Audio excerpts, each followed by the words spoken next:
Toastmaster of the day, fellow Toastmasters, champion speaker, and my dear friends. What is a speech? I'm looking for answers. Now, you can unmute yourself and give me an answer, or you can type it in the chat box. What is a speech? Or what do you understand by a speech?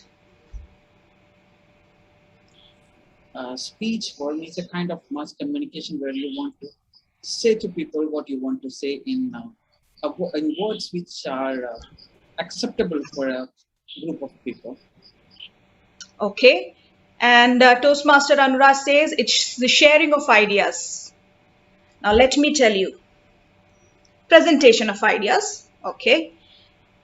Communicating your views. Making others understand what is in your mind. Speech means sharing your emotions. Basic tool of communication. Speech is not just sharing of ideas or information.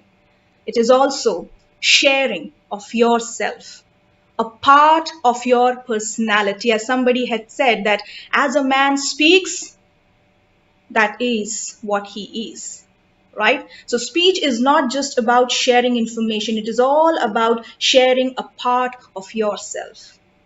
Now, when I tell my students to write a speech, I have a group of very active, energetic students, and they always come and tell me, "Ma'am, I'm very confident. I have a great voice, and I'm a great storyteller. I'm going to present a speech." And I would say, "Yes, okay, fine, present a speech." After some time, they would come and tell me, "Ma'am, but what subject should I choose to speak?" And there lies the entire problem, because we are not aware what subject or what topic should we choose to speak on. Now, if I ask you this question, and if I ask Toastmaster Anuraj that tomorrow you have to present a speech, how would you choose a subject or a topic to present your speech? Thank you, Toastmaster Nisha. So if I'm asked to prepare a speech, the first thing will be the topic, and the next thing will be the audience. Who is my audience? How can I convey my idea to the audience in an easy way, in which way they can understand, not in the way. And the next thing will be how much I can understand. How much I can understand, then only it's like 100%. When I'll be thinking in my mind, it will be 80%. When I'll be putting in paper, it'll be 50%. And finally, when it'll be a percentage, it will go to 25%. So it's all about some transmission losses, I can say, from an engineer point of view. It is, as Abraham Lincoln had very correctly said, that it is not about what your audience wants. It is all about what you want to share with the audience. So when you select a topic, let us go one by one, starting with the basic of speech writing. When you say that, how is a speech born? So let me first start with the topic itself. Now, the very difficult task is to find a topic, right? But it is not that difficult. And somebody had mentioned that in the chat box also. When you are there to write a speech and you are getting confused on how to find a topic, there are 4 different ways in which you can find a subject or a topic to write a speech. Number 1, somebody, Dr. Shirley John, Toastmaster Shirley, has very rightly mentioned there, it's your passion. Something that you're passionate about. Something that you like. Now, if you ask me to write about something I'm passionate about, I will always write about public speaking. I will always write about storytelling. So that passion can be your topic. Easy, very easy. Now, the next way of finding a topic is to talk about the people in your life. And we always do that. If you have heard humorous speeches, people would always talk about either their husbands or their wives, the people in your life. So you can take these people, can be your family person, it can be your relative, your brother, your parents, your neighbor, your colleague, somebody from whom you have learned something. And that person can be your speech topic. The third way of finding a topic is to talk about your daily experiences.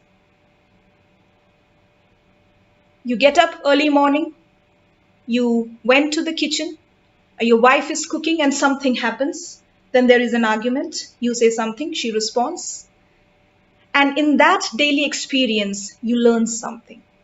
And that daily experience later on can become your speech topic. Or you are on the way to office, you get stuck in the traffic, you see something on the road, and that can become your speech topic. So your daily experiences, it's another way of finding a topic. Now the last way, which I always suggest, the easiest way of finding a topic is to talk about your past blunders, your mistakes. And as I always say, that your mess is your message. So the mistakes that we have committed, the blunders that we have done, and the lessons that we have learned from those blunders. Now those can be very stupid mistakes, can be very serious mistake. But what were those mistakes, and what were the lessons that you learned from those mistakes ultimately become your speech topic? So these are the 4 different ways of finding a topic. Now, in order to write a speech on that, you need to take some time, sit in a silent room and think about that incident that happened that day. Okay, related to your passion, related to the people in your life, related to your daily experiences, or related to your past mistakes. So you need to think about it and then write it down. So this was all about finding a topic. Easy peasy. Now let me tell you, speech writing is very easy, guys. You don't have to worry. You just have to apply some tricks and techniques, and there you are, a great speech writer. Because here I'm talking about how to write a speech. So that was all about finding a speech topic. Now, once you find the speech topic, you have to ask yourself one particular question. Why do I want to share this topic or share this subject with my audience? What is the purpose? You just cannot come up with this story and, just there is a meeting and let me share my story of how I became a great photographer or a great painter. There should be a purpose. And when we write a speech, we focus on 2 purposes. Number 1 is the general purpose. What is the general purpose of my speech? And number 2 is the specific purpose. What do I want my audience to do after listening to my speech? So if I'm giving a speech on, let's say, photography, my general purpose would be to inform the audience about photography and what are the different types of, photography and who are the famous photographers. The specific purpose is to persuade them to go ahead and learn or click some photos. So when you write a speech, there are always 2 purposes, the general one and the specific one. And you should be aware of that. Because if you are not aware of the purpose of your speech, your audience will not learn anything. They will just sit there, listen to it, and they will say, oh my God, what has she just spoken about? Somebody will evaluate you on something, they will say something and they will leave. They will never understand why you presented the speech at the very first place. So speech purpose.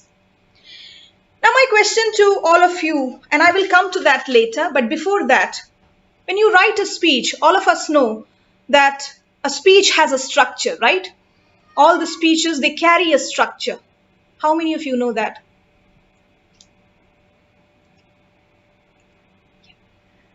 Yeah, a speech has a structure.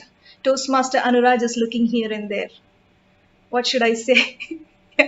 A speech has a structure. We just don't write speeches by, taking examples from here and there and putting it in a basket and that's it. My speech is done. I'm a great speaker. No. A speech follows a structure. Yes. Distinguished Toastmaster Sri Kumar said it in the chat box that it is divided into 3 parts. The opening. Opening is how we start the speech. Then comes the main body of the speech where we put the major chunk of information. And then the conclusion, how we end the speech. Okay. Let me keep the structure of the speech aside And let me ask you this question. All of you here, and I can see a lot of seasoned Toastmasters are here. How do you write a speech? How do you start writing a speech? Or how do you, when you decide to give a speech, present a speech, how do you normally start?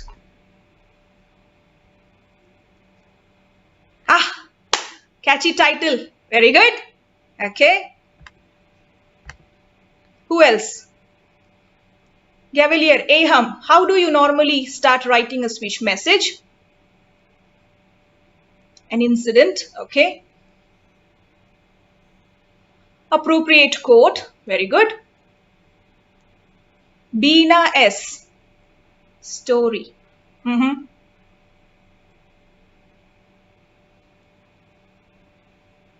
Okay, startling statistic, fine.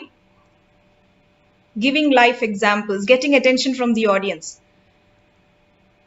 Toastmaster question, anecdotes, attractive opening. Okay, guys, Toastmaster Beena had given the right answer. When we write a speech, we must first start with the story. No introduction, no conclusion, no quotes, no startling statistic, no anecdotes. Start with the story. For example, if you have decided to give a speech on your passion, which is again photography, you're not going to start with a quotation or a startling statement of photography. No, you will first start with the story. What is the story behind you becoming a photographer? So start with the story, write down the story first, which means in the structure of the speech, you need to first start with the body of the speech. So write the story, and then you need to spend some time, days or weeks, developing the story. It's not that you will first finish the rough draft of the speech and then you are working on the speech. No, write the story first and then you develop the story. Now I just saw the agenda, the flyer, and I realized that you have a session on storytelling, but I just want to touch upon a few things on how to develop a story.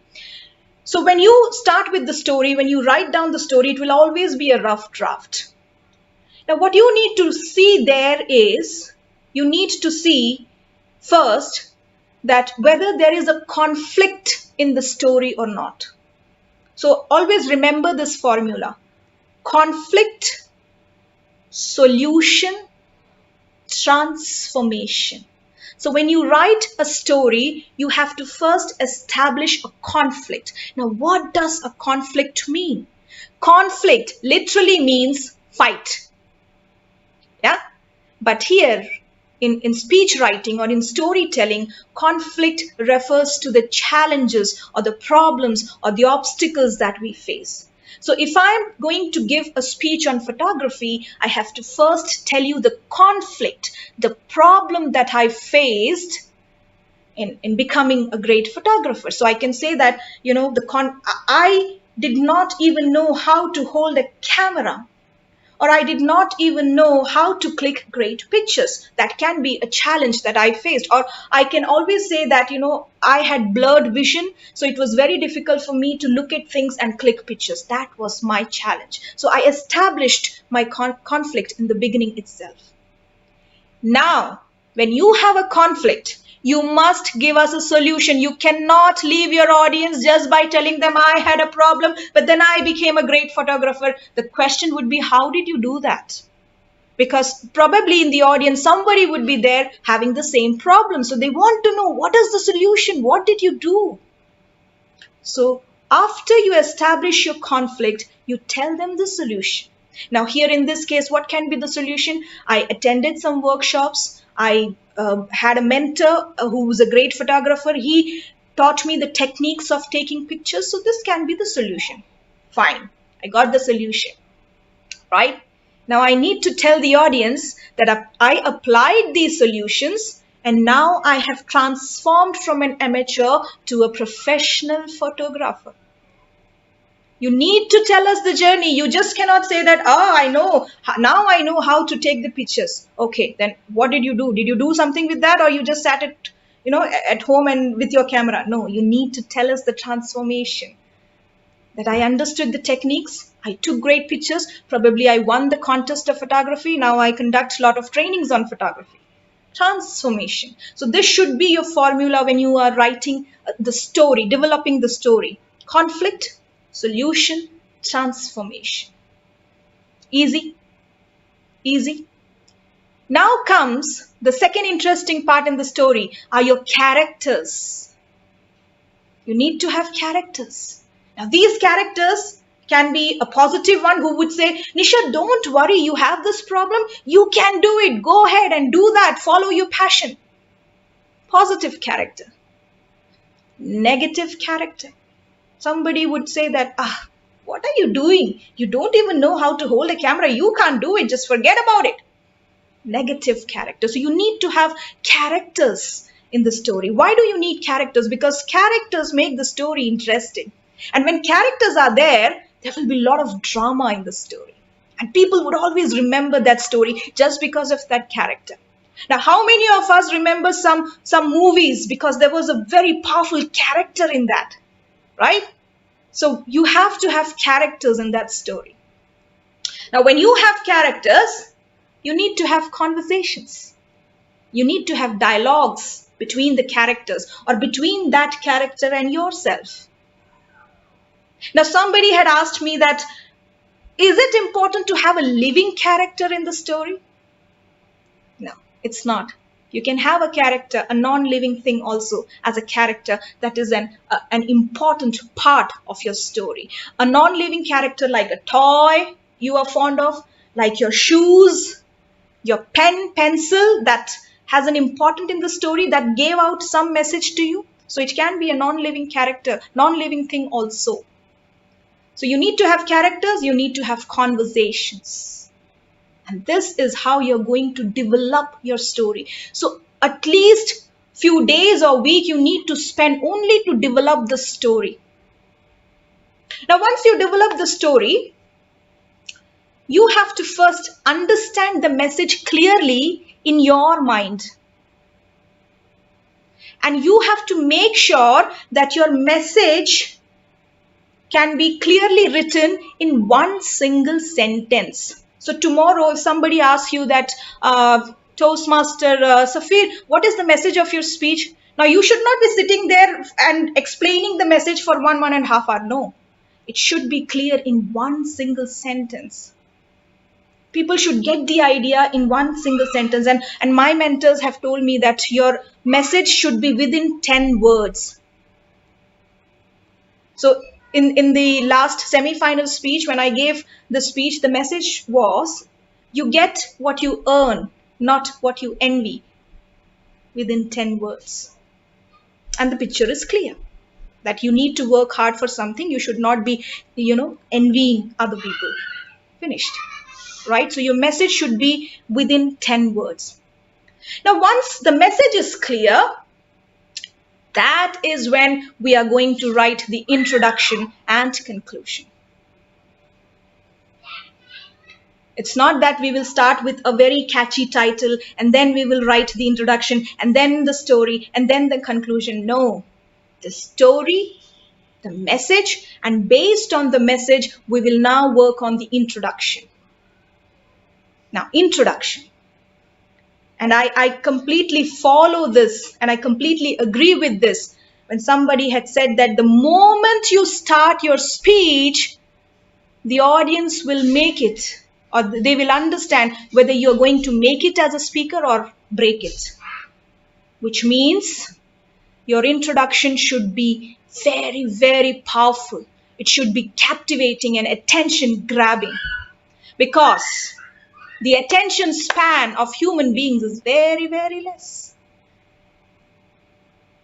They will only wake up during the introduction and then the conclusion. Then when they will understand, okay, now this guy is going to end the speech, let me wake up and listen to what he's saying. If you are lucky and you have an interesting story, then probably they would listen to the story. Okay, so introduction should be attention grabbing. Now, before I tell you how to write the introduction, let me tell you what you should not be doing in the introduction. Okay, these are the things that you should be completely avoiding in the introduction, right? So distinguished Toastmaster Nisha Shivram is here to present the speech. I come here and say, good evening, everyone. My name is Nisha Shivram and I'm going to... No. You don't have to introduce yourself. Somebody else has already done that. So please don't go there on the stage and say that my name is Nisha Shivram and I'm going to present the speech today. No. Okay. Never ever start your speech with low energy. I did not want to come here, but distinguished Toastmaster Safir Aziz pulled me, dragged me here to come and speak. No, if you are not excited to present your speech, your audience will never be excited to listen to you. So have that energy, excitement to share your story.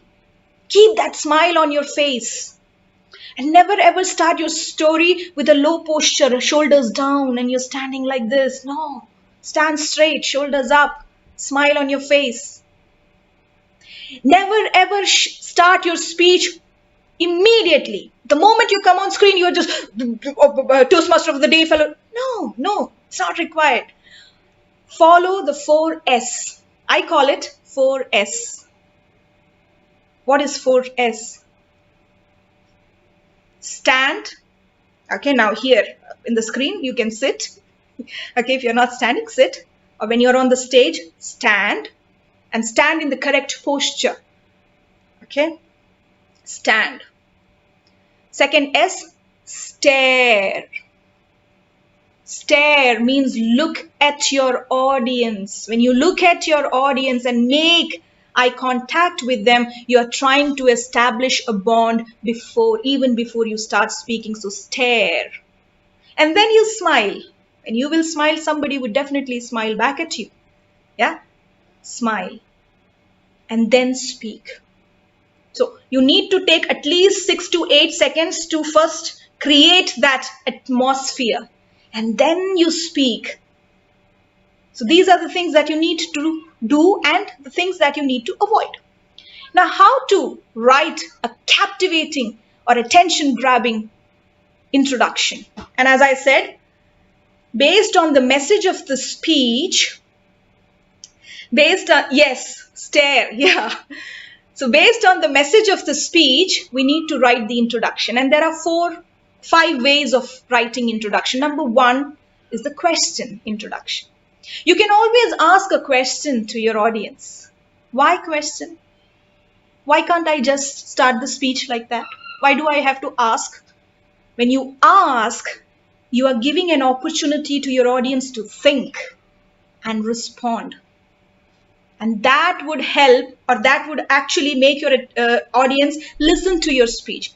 So your question should be such that they would, you need to shatter the thought process of your audience in the first few seconds. So you may ask, if we are taking the same speech topic as photography, you may ask, how many of you think you are great photographers here? Or how many of you think just because you carry an SLR, you're great photographers? Right? So let them think and respond to the question. Yes? Second way of Nambit Ravindran, I'll come back to you. Let me finish this and you may ask this as a question to me and I'll come back to you. The second way of writing the introduction is to have a quotation. Now, if you don't want to ask a question to your audience, you can always have a quotation based on the message of the speech or the topic of the speech, right? The third way, and somebody had said it somewhere, that the startling or shocking statement. So you can have a shocking statement, something that your audience does not know about photography. So it can be a fun fact about photography. So you can start with that. You can start with a joke. If you know a joke about photography, you can start with a joke and make your audience laugh. And there you will build a connection with your audience. The last, you can start with an action or you can start with a song if you want. But make sure whichever style of introduction you choose, it should be related to the message or to the topic of your speech. It should not be that your speech topic is photography and you have asked a question related to weight loss. There is absolutely no connection. So make sure that everything is related. Now, come to the conclusion. Your conclusion should be as powerful as your introduction, because in most of the times, your audience may forget the story, your audience may forget the message, your audience may forget the introduction, but they will always and always remember the conclusion. They will always remember the conclusion, and there is no doubt about it. That is when most of the people just wake up or keep their phones aside just to see that you are ending the speech. So make sure that your speech conclusion is very, very powerful. And you may end it in the same way you have started the speech. You can ask a question and leave the audience with a question saying that, are you following your passion, if you're talking about passion. So a question that would make them think, am I doing it the right way, or am I doing the same thing? Am I following my dreams? Something that would motivate them to do it. You may end with a quotation again, but a powerful quotation that would make them think. When they will go back home, they will reflect on their life and they would take some action. Or you can end with a very positive statement. Right? Now, these are the things on how to write or start a speech and how to end a speech. Some of the tips that I would like to give here. Have you heard of vac words?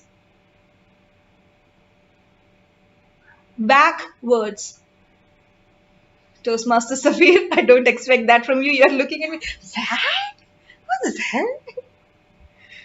Vac words. V-A-K. Vac words. Yes. Yes, visual. V stands for visual. A stands for auditory and K stands for kinesthetic. Okay. Now, why do we need these kind of words? Can't I just write my speech and present it? No, you can't. Because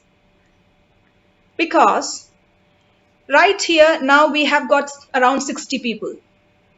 In these 60 people, half of them are visual. The moment you start your speech, they would just go, their eyes would roll up and they would just start seeing those images. They are visual.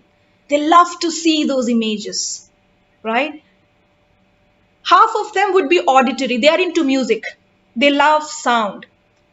So when in your speech, when there are people after listening to your speech, they would come to you and say that, Toastmaster Tiju, great voice modulation. What a great voice modulation that was. At the same point, you must understand that these people are auditory. They love that. The pauses that you took, the way you raised your voice and the way you went down. They love that voice modulation. How many times have you seen people coming to you and telling, it was a great speech, but it didn't touch my heart. There were no emotions. Has it happened with you? It has happened with me. Now I understand that it is very, very important that I include emotions in my speech. Those people are known as kinesthetic. They want to feel the emotions. They want to see, how did you feel?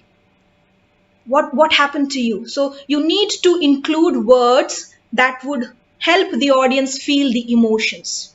You also need to include words that would help the audience visualize everything. And you also need to include the voice expressions that would help them hear what you want them to hear. So instead of, in your speech, instead of saying that, I saw that and screamed. No, don't say screamed. I looked at it.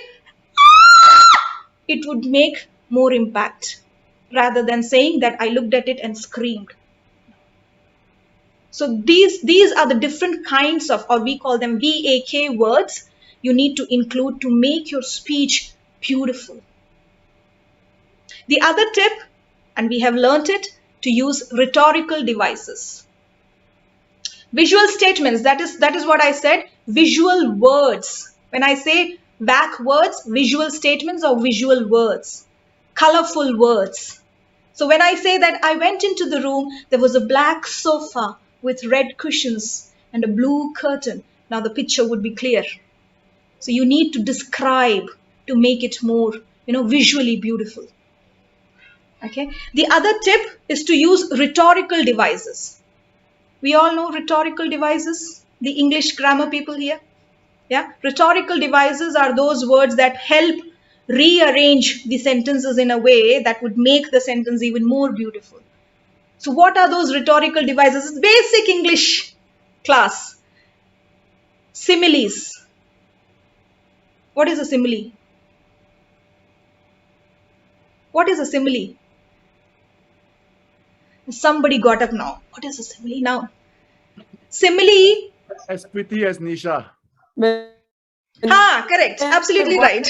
One with another using the word as or like.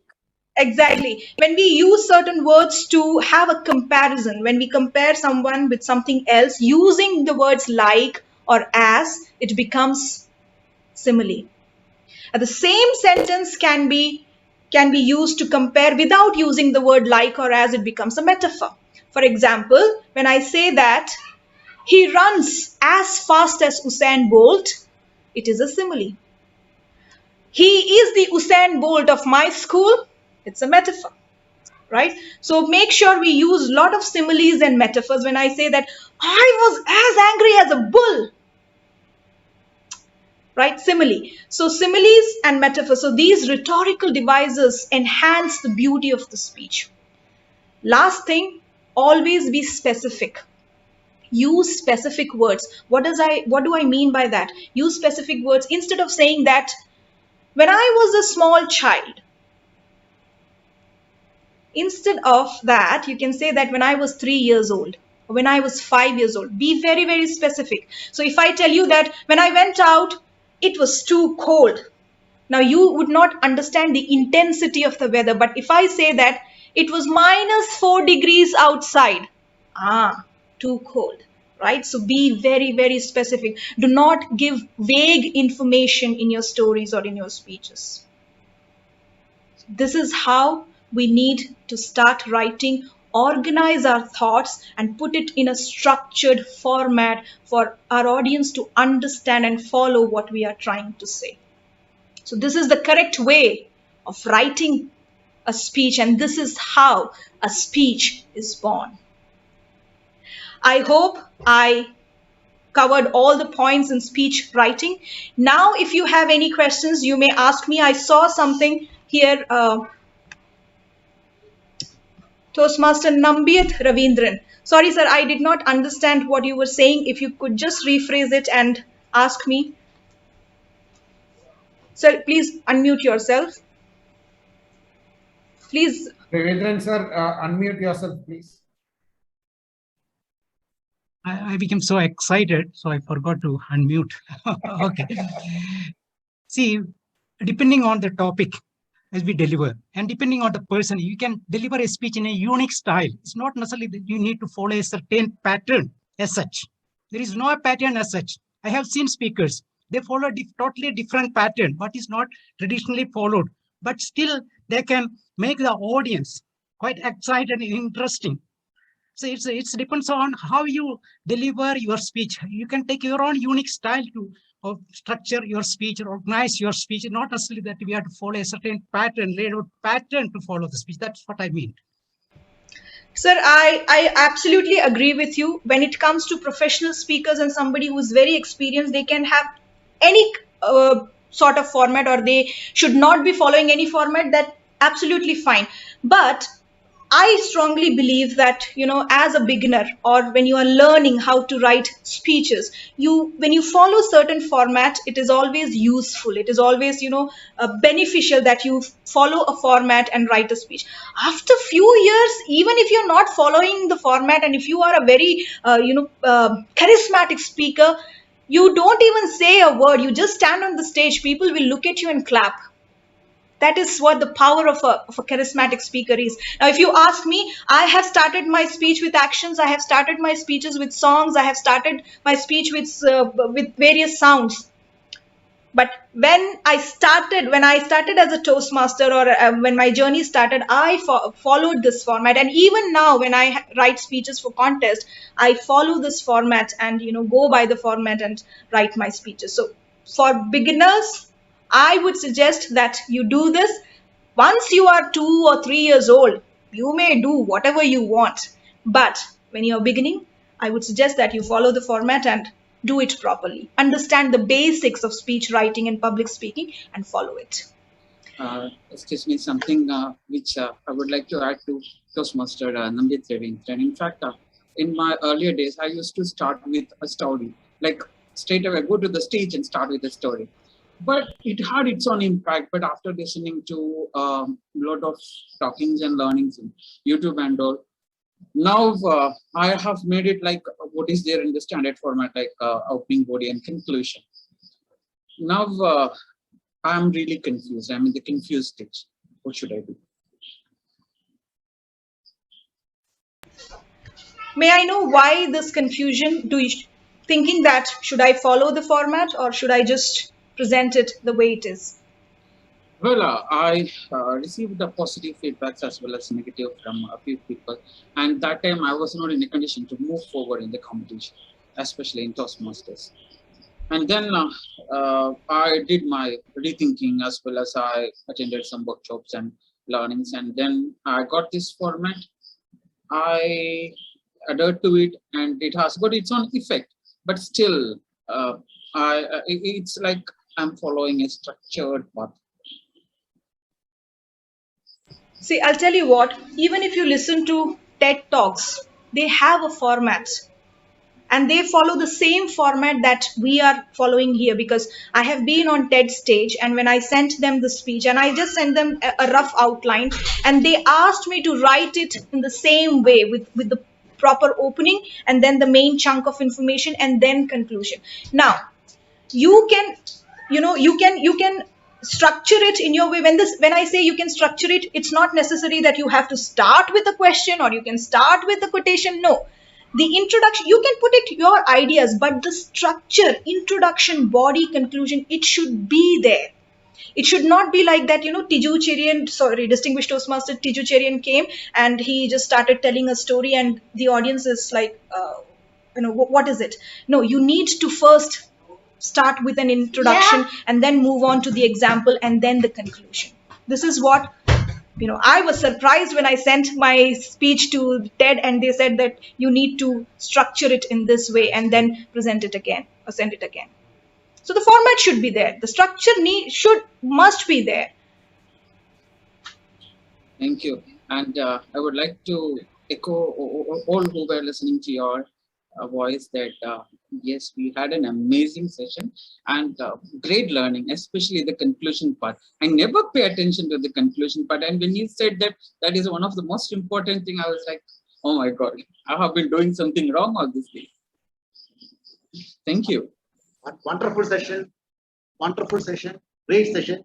But one question I would ask you, actually, when I give inspiring speeches, my voice is very loud. Is it necessary to keep the volume in a high pitch or should we modulate the speech? That's what question I have asked.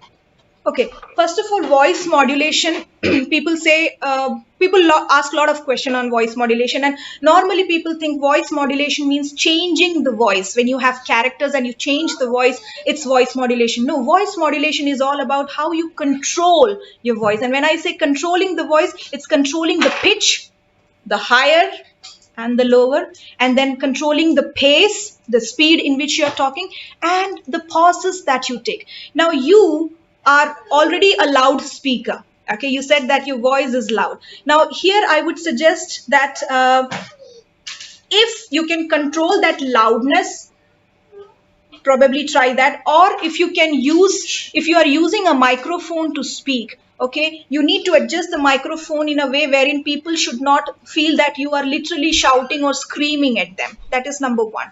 Second technique that you can do is you need to go through a lot of vocal variety exercises where there are dialogues, where there are emotions involved in the dialogues. For example, a sad dialogue.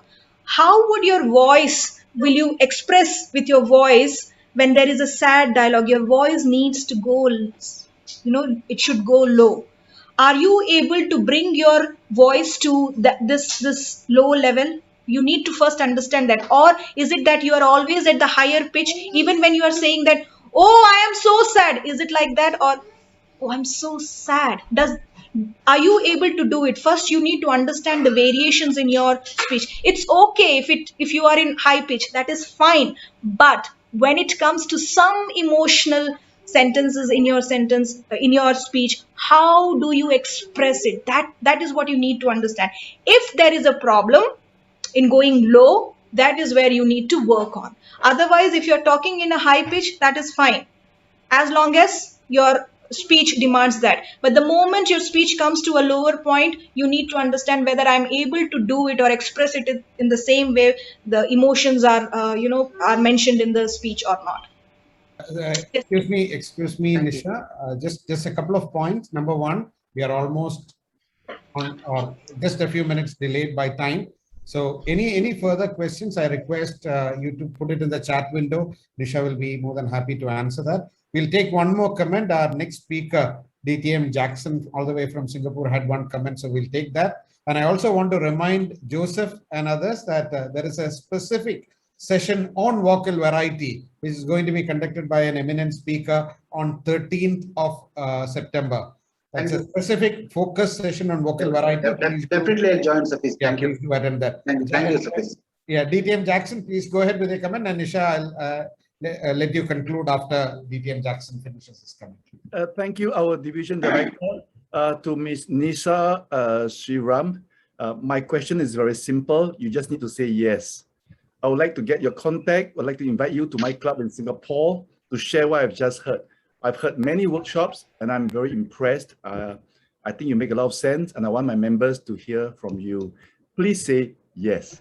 Yes, yes, All yes. right. Thank you, 3 sir. times. Okay. Thank you so much for inviting me. And my contact is always there with Toastmasters Safir. So if you have any questions, you can just send a WhatsApp. My kids are shouting here, so please don't mind. And I'll be leaving the meeting now because I have another session. But thank you so much for inviting me. Best wishes.